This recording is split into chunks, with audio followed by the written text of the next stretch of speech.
किशन एक बार पुनः आपके इस प्यारे से education channel target point field study में आपका स्वागत करता है। मैं पुनः आपका इस एजुकेशन चैनल में स्वागत करता हूं कक्षा 11 के रिलेटेड टॉपिक लेकर। कक्षा 11 का एक नए अध्याय पर आज हम बात करेंगे। अभी तक हम लोग काइनेमेटिक के अंतर्गत बातें कर रहे थे, जिसमें हमने वेक्टर को भी पढ़ा था, फिर स्ट्रेट लाइन इन मोशन पढ़ा था। बाकी बहुत सारी चीजें वहां से हमने पढ़ के आई है, हम लोगों ने पढ़कर आया। उसी के केस को आगे बढ़ाते हुए यानी कक्षा 11 की जर्नी को आज आगे बढ़ाते हुए हम लोग पार्ट नंबर 7 यानी बल यानी आपका क्या न्यूटन के गति विषयक नियमों पे हम बात करेंगे। यानी न्यूटन ने जो हमें फोर्स के बारे में जितनी बातें कही है, उनसे संबंधित जितने भी नियम दिए हुए हैं, उन सारे नियमों पे आज हम लोग बातें करेंगे। सारे नियमों पे नहीं, उनमें से किसी एक नियम पे आज डिस्कस करने वाला हूं। प्रथम लॉ पे मैं आज बात करूंगा। उससे पहले मैं फोर्स के विषय में बात करूंगा। फोर्स क्या होता है, फोर्स कितने प्रकार के होते हैं और मुझे इनकी आवश्यकता क्या हुई, इन सब चीजों पे बात करने वाले हैं। ठीक है, तो देखो सबसे पहले मैं आपसे बात कर दूं कि ये चीजें चल क्या रही है। थोड़ा सा अपने आपको बैक फ्लैश में लेके चलेंगे हम लोग। यानी ये बातें हम लोग करेंगे 1642 से लेके 1727 ईस्वी के बीच में। ये यानी न्यूटन वाला टाइम है, जिस समय न्यूटन इस धरती पे जिंदा था, अपना ढेर सारा काम किया था, वो सारी चीजें। यानी न्यूटन के टाइम का ये सब बातें हो रहा है। न्यूटन ने अपने टाइम में ये इन पे बल के नियमों पे बात की थी ना। इन्होंने बल पे एक प्रचुर मात्रा में एक मैटर दिया और बहुत सारे लॉस को भी लेके आए। बहुत सारे फोर्सेस के विषय में भी उन्होंने बातें की थी।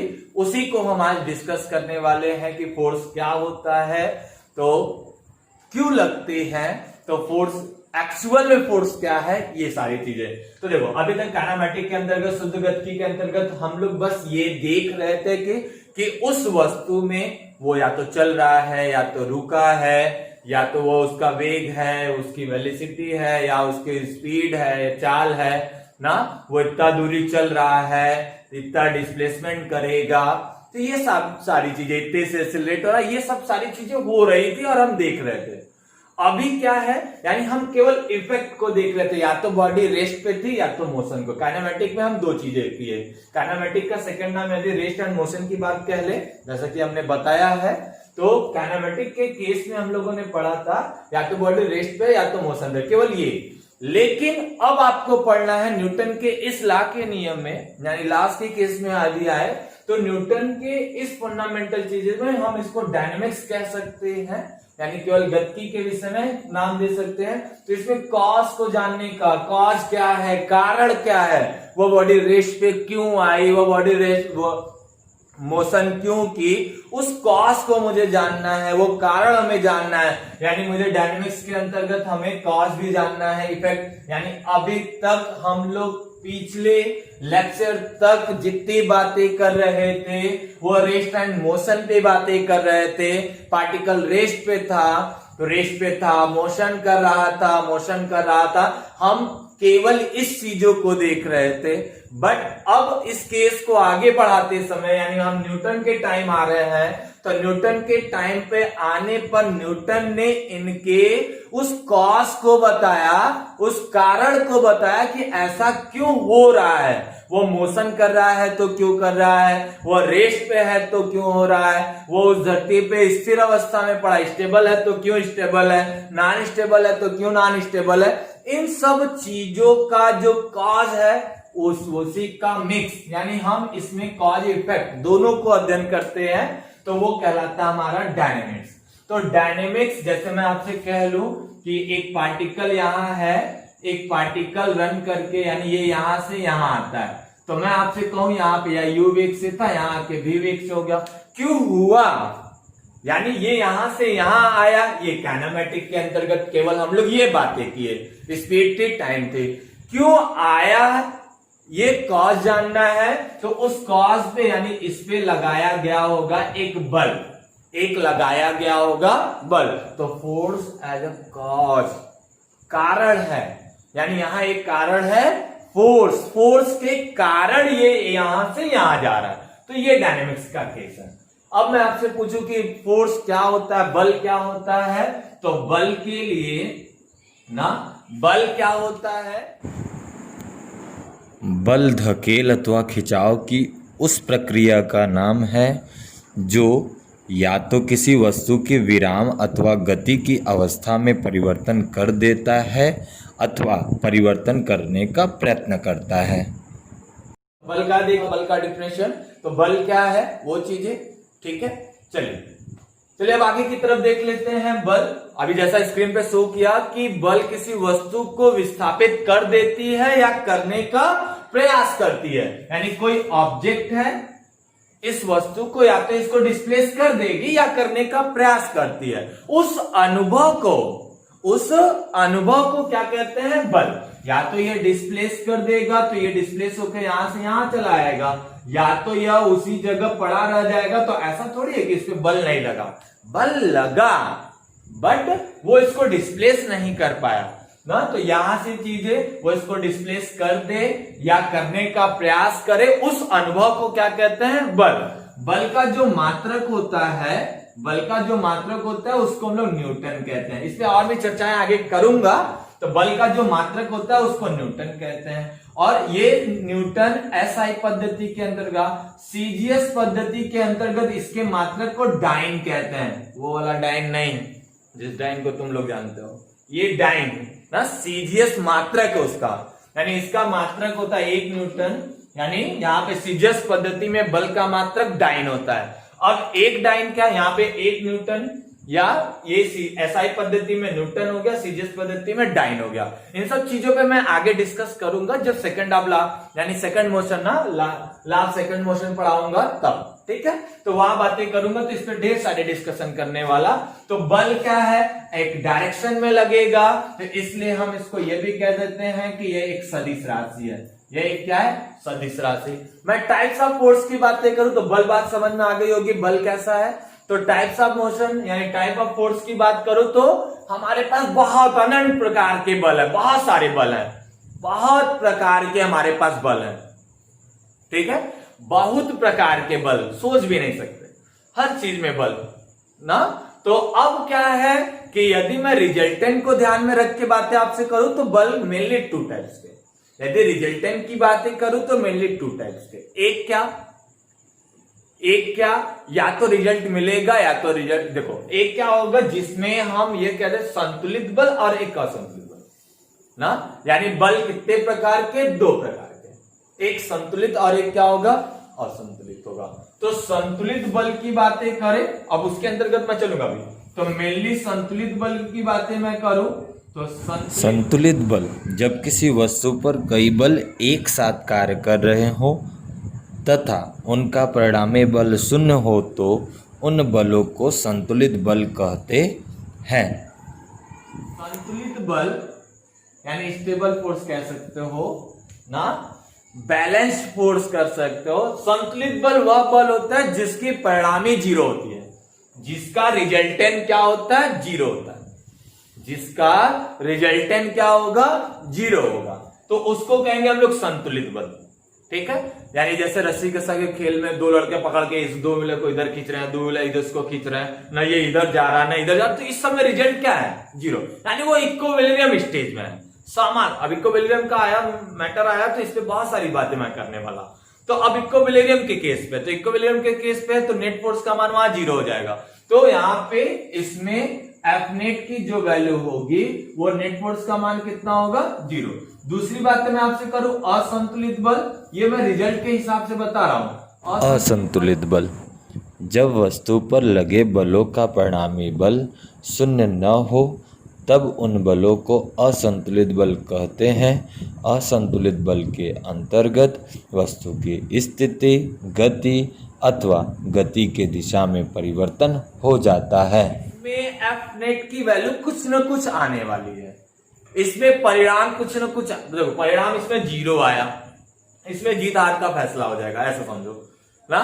यानी असंतुलित बल यानी उस बॉडी को, यानी उसको क्या करेगा? उस बॉडी को डिस्प्लेस कर देगा। जैसे मैं यहां करूं, खूब ढेर सारा फोर्स लगाया, नेट फोर्स 0, वो घसका ही नहीं। नेट फोर्स क्या है? 0, वो घसका ही नहीं। यानी जैसे था वैसे पड़ा का पड़ा रहेगा। और यदि ये देखो ये लगातार चल रहा, मैं जैसे मान लो कोई बहुत हैवी ट्रक तुम्हारे ऊपर चाह रहा, तुम उसको रोकना चाह रहे हो तो रुक पाएगा? तो उस समय नेट फोर्स कितना था? 0, तुम उसको रोक नहीं पाए। अब किसी वस्तु को ढकेलने का प्रयास करो, नहीं जा रहा है, तो उस समय नेट फोर्स कितना हो जाएगा? 0। तुम्हारे द्वारा नेट फोर्स उस पर लगाएगा 0, वो रुक ही नहीं रहा है उस पर ना, तो उनके कंपेयरिंग आपका फोर्स 0 हो जाएगा। तो नेट फोर्स जो अप्लाइड कर रहा है उसके ऊपर, उसका मान 0 के करीब था।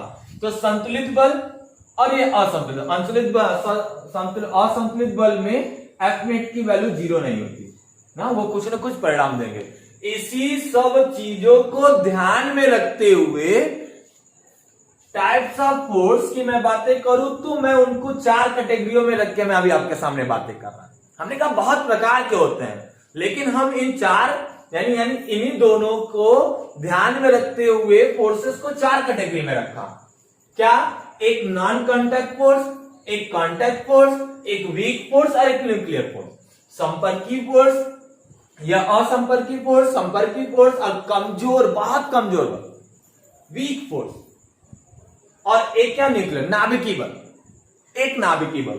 ठीक है, तो नॉन कांटेक्ट फोर्स में बातें करूं तो देखो, जो अभी आपको पढ़ना है, तो नॉन कांटेक्ट फोर्स में हमारे पास 3 प्रकार के फोर्स आते हैं। एक गुरुत्वाकर्षण बल आता है, एक स्थिर वैद्युतीय बल आता है, एक चुंबकीय बल आता है। गुरुत्वाकर्षण बल यानी गुरुत्वाकर्षण बल से आपका मुलाकात हुआ है कक्षा 9 में आपसे मुलाकात हुआ होगा, जहां पर यदि मैं बातें करूं गुरुत्वाकर्षण बल की बातें मैं आपसे करूं तो वहां देखो गुरुत्वाकर्षण बल, तो जहां पे आपसे बातें हुई थी कक्षा 9 में, गुरुत्वाकर्षण के नियम में उन्होंने कहा था कि जब 2 मास एक दूसरे से r दूरी पे रखी हो, जब 2 मास एक दूसरे से r दूरी पे रखी हो, तो इनके बीच लगने वाला बल इनके मासों के गुणनफलों के अनुक्रमानुपाती और इनके बीच की दूरी के वर्ग के व्युत्क्रमानुपाती। और ये आपका फॉर्मूला कुछ ऐसा निकलता है, m1 m2 अपॉन में क्या हो गया? r square. ये जो फोर्स है, ये इसी को कहते हैं गुरुत्वाकर्षण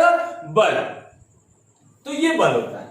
अब देखो, नॉन कांटेक्ट दोनों बॉडी को दूर रखा है, तो देखो एक दूसरे के संपर्क में नहीं है, दूर है ना, तो इसलिए इसको करें नॉन कांटेक्ट फोर्स। इसी प्रकार से आपको ये दोनों कक्षा 12 की टॉपिक है, तो इस पे अभी मैं बहुत ज्यादा डिस्कशन आपसे करने वाला नहीं हूं, तो ये 12th में आपको पढ़ना है। स्थिर वैद्युतीय बल, आवेशों, 2 आवेशों के बीच में लगने वाला, ऐसा सुना होगा, 2 समान आवेश, कक्षा 10 से पढ़ के आए होगे ना, थोड़ा बहुत चार्ज के विषय में। समान आवेश एक दूसरे का प्रतिकर्षण करते हैं, विपरीत आवेश एक दूसरे का आकर्षण करते हैं। देखो, समान आवेश 2 पॉजिटिव चार्जेस हैं, तब दोनों पॉजिटिव चार्जेस है, तो ये इसको रिपेल करेगा।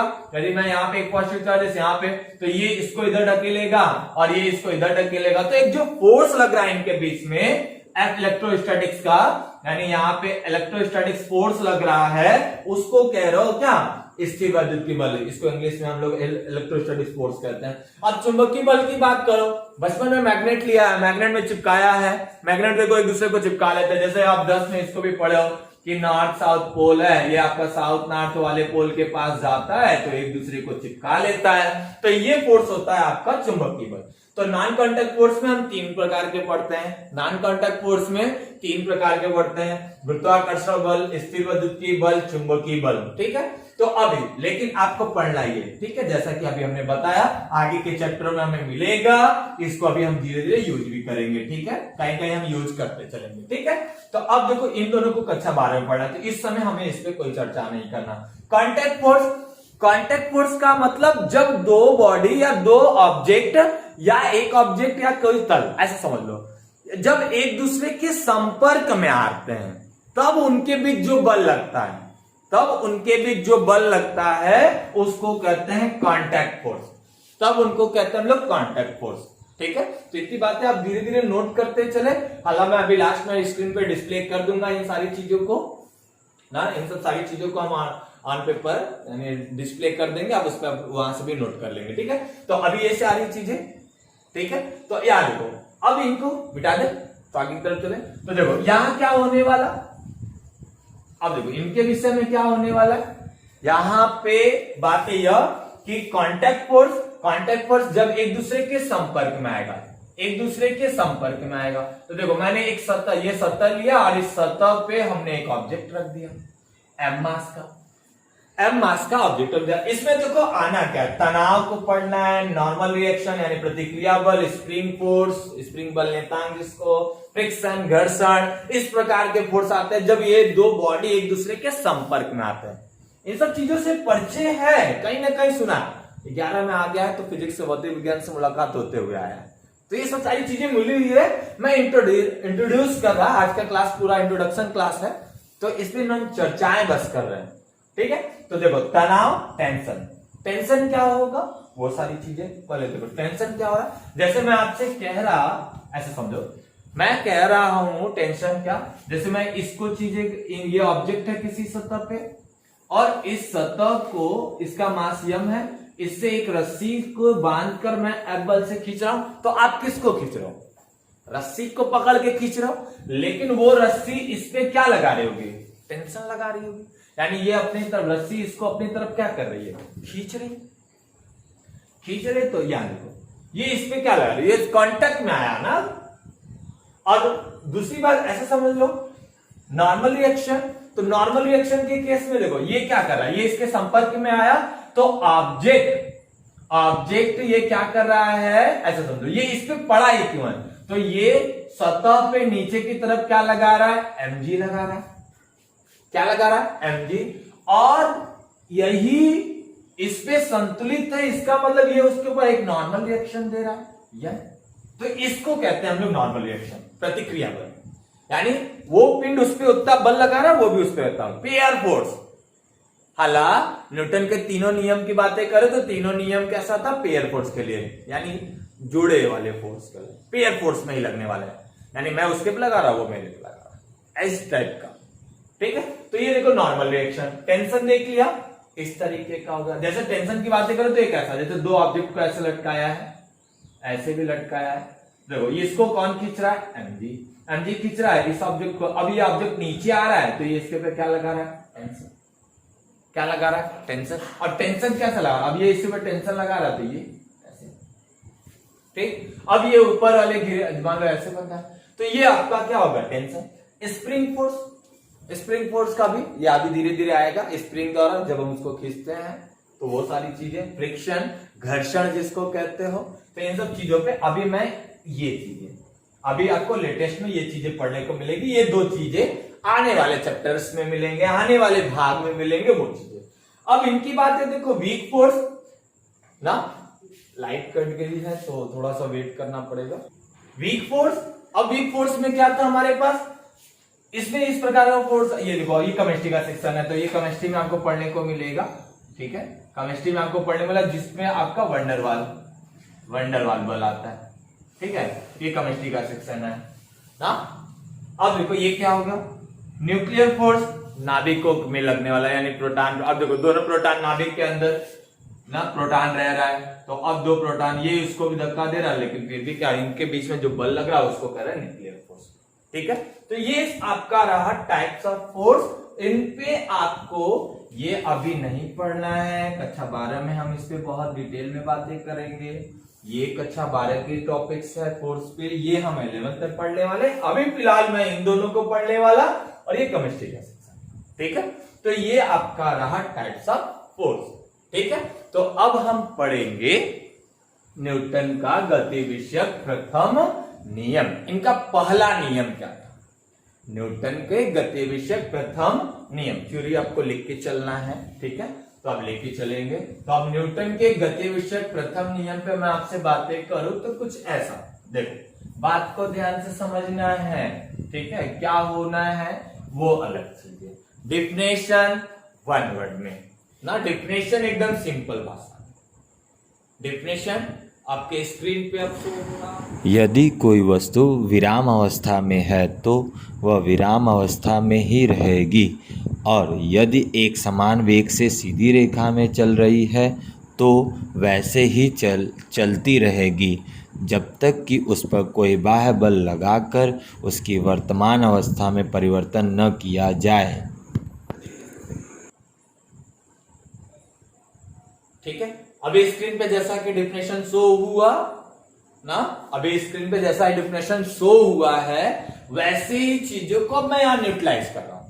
देखो मैं बस बता रहा, जैसा कि अभी स्क्रीन पर शो हुआ था, डिफिनेशन पढ़ा कि जब कोई बॉडी मोशन पे है तो मोशन में रहने वाली है, रेस्ट पे है तो रेस्ट पे रहने वाली है, और उसी दिशा में मोशन पे भी रहेगी जब तक कि इस पे कोई बाह्य बल न लगाया जाए। यानी उन्होंने अपने प्रथम नियम में, अभी परिभाषा लिखा था बोर्ड पे, डिस्प्ले हुआ था कि प्रथम नियम में उन्होंने बातें किया कि जब कोई वस्तु गति की अवस्था में तो गति की अवस्था में रहेगी, उसी दिशा में गति की अवस्था में रहेगी, विरामावस्था में तो विरामावस्था में रहेगी, और जब तक कि उस पर कोई बाह्य बल न लगाया जाए, जब तक कि उससे कोई बाह्य बल न लगाया जाए। इसी को जड़त्व का भी नियम कहते हैं, इसी को गैलीलियो का भी नियम कहते हैं। चलो इस बात को समझते हैं क्या हुआ। फर्स्ट लॉ में इन्होंने कहा क्या, यानी न्यूटन का गति विषयक प्रथम, न्यूटन का गति विषयक प्रथम नियम, ठीक है, ये आपका न्यूटन के प्रथम अभी डिस्प्ले हुआ था, नियम अभी पढ़ा है, तो देखो उसमें उसका मतलब निकालते हैं। यानी उन्होंने क्या लिया कि एक ऑब्जेक्ट है और उस ऑब्जेक्ट पे नेट फोर्स का मान 0 है। एफ नेट की वैल्यू क्या है, एफ नेट का मान 0 है। एफ नेट का मान 0 का मतलब क्या हुआ कि इस पे चाहे जैसा फोर्स लगे, कहीं से भी लगे, यानी F1 plus F2 plus F3 plus F4 कुछ भी हो, उन सभी का मान क्या हो, तो 0 होगा। ऐसा न्यूटन का पहला नियम कह रहा है। तभी तो देखो, अब जब फोर्स 0 है, तो जब फोर्स 0 है और यह आगे नहीं बढ़ेगा तो डिस्प्लेस नहीं होगा, बल नहीं लगा है, तो एक्सेलरेशन क्या हो जाएगा, तो ए नेट भी क्या हो जाएगा, 0। त्वरण का मान भी क्या हो जाएगा, 0। जब त्वरण भी 0 हो गया तो इसका मतलब क्या, इसका मतलब तब यह कि बॉडी यदि रेस्ट, एक्सेलरेट हुआ नहीं और ढकेले बढ़ा ही अपने बाह्य कारक लगा ही नहीं, ये तब तक होगा जब तक कि उस पे, कहा ना कि रेस्ट पे तब तक रहेगा जब तक कि उस पे कोई बाह्य बल न लगाया जाए। बाह्य बल न लगाने का इन द सेंस ऑफ क्या, एफ नेट की वैल्यू 0 हो गई। एफ नेट की वैल्यू क्या हो गई, 0, यानी वह इक्विलिब्रियम स्टेज पे पहुंच गया। इक्विलिब्रियम साम्य स्थिति में, साम्य स्थिति में। इसका मतलब कि यदि रेस्ट पे है तो रेस्ट पे बना रहेगा, मोशन पे है तो मोशन में बना रहेगा। इसका मतलब क्या, अब मोशन वाले केस में बात करो तो वो कांस्टेंट स्पीड से बना रहेगा, कांस्टेंट स्पीड से बना रहेगा। जब कांस्टेंट स्पीड से बना रहेगा तो डायरेक्शन भी क्या होगा, यानी अचर चाल से बना रहेगा ना, और दिशा भी क्या होगी, सेम होगी। दिशा भी क्या होगी, सेम होगी। यही आपका था न्यूटन का प्रथम नियम। इसी को कहते हैं हम लोग जड़त्व का भी नियम, इनर्शिया। इनर्शिया किसी वस्तु की एक ऐसी प्रॉपर्टी होती है, ऐसा गुण होता है जो उसके उस वस्तु में होने वाले परिवर्तन का विरोध करता है। होने वाले परिवर्तन का विरोध मतलब रेस्ट पे है, मिला जुला के यही कुल बातें। रेस्ट पे है तो रेस्ट पे बनी रहेगी, यानी एफ नेट का मान 0। मोशन पे है तो मोशन में बनी रहेगी, उसी डायरेक्शन में बनी रहेगी। तो ये आपका रहा न्यूटन का फर्स्ट नियम, न्यूटन का गति विषयक प्रथम। यानी क्या होने वाला है कि जब कोई वस्तु विरामावस्था में है तो विरामावस्था में, गति की अवस्था में तो गति की अवस्था में, उसी दिशा में गति की अवस्था में, जब तक कि उस पर कोई बाह्य बल न लगाया जाए। यदि मैं उनका शॉर्ट कैलकुलेशन आपके सामने दूं तो एफ नेट की वैल्यू क्या हो जाएगी, 0, यानी उस पर लगने वाले सारे बल का मान 0 हो जा रहा है। इसका मतलब वो एक्सेलरेट नहीं हो रहा है, एक्सेलरेट नहीं हो रहा है, इसका मतलब क्या, रेस्ट से रेस्ट पे बना रहेगा, मोशन से मोशन बना रहेगा, अचर चाल से बना रहेगा और उसी दिशा में बना रहेगा। और इसी को हम लोग जड़त्व का भी नियम कहते हैं, इनर्शिया। आने वाले सारे चैप्टर्स में इस पर डिस्कस करने वाला, आने वाले सभी पार्ट पे मैं इन पे बातें करने वाला हूं ना। तो ये आपका था first lecture law of motion का, ना लॉ ऑफ मोशन का फर्स्ट लेक्चर आपके सामने लेके आया था। आज के लिए बस इतना ही। Thank you. मन लगा के पढ़िए, बहुत ढेर सारा मन लगा के पढ़िए। ऐसे ही और बहुत विशेष तरीके के कॉस को लेके आने वाला, कारण को लेके आने वाला, और अभी तो इन पे बहुत सारी बातें स्टार्ट होने वाली है। आने वाले लेक्चरों में इसको हम वेट करिए इसका, और धीरे धीरे इन सब चीजों को हम धीरे धीरे खाएंगे ना, धीरे धीरे खाते हुए चलेंगे और धीरे धीरे इनको देखते चलेंगे। ठीक है, आराम से। एक दिन ढेर सारा खा लेना अनपच हो जाएगा ना, थोड़ा थोड़ा खा के चलेंगे। ठीक है, थोड़ा थोड़ा हर चीज का डिफरेंशियल लिखते हुए। नोट्स खुद से बनाए तो बेटर है, खुद से लिखे। ठीक है, तो सब चीज को लिखते हुए चलिएगा, क्योंकि सभी के डिफरेंशियल को हमने डिफाइन यहाँ किया। ठीक है, बाकी चीजें जितनी स्क्रीन पे डिस्प्ले हुई उन सब चीजों को आप लिख लिया करें और नोट्स प्रॉपर बना के चले। ठीक है, आप खुद से नोट्स लिखेंगे तो बहुत अच्छा होने वाला है। ठीक है, तो thank you, best of luck. मन लगा के पढ़िए, घर रहिए, सुरक्षित रहिए, सुरक्षित रखिए, आसपास साफ सफाई का विशेष ध्यान दीजिए। Thank you.